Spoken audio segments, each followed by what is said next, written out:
الإهداء إلى أرواح شابات ضحايا العنب.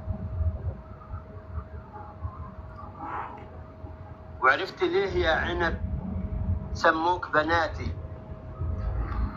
عنقود يهز في خدك المعقود عشان يعود، وبكرة رايح بس مش ممكن يآتي.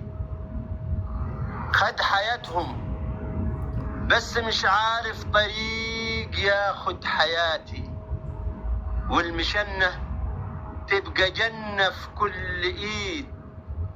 مش هنفرح حتى لو قلت النهاردة كان نعيد. من بيجني في العنب جنب الجناية، والدقيق بيتبسم على همس الرحايا، وعينيا يفضحها الوجع من صوت حزين. لما الأنين راح ينخدع، صوت الدموع على الخد يوجعها، والابتسامة لما جذع النخل كان واقع على نص الطريق. مين العدو مين الصديق؟ والعرق نازل على خد البنات، نازل عرقهم زي صوت الحر لما ينوجع، ويدغدغ القيد المقيد بالسكات.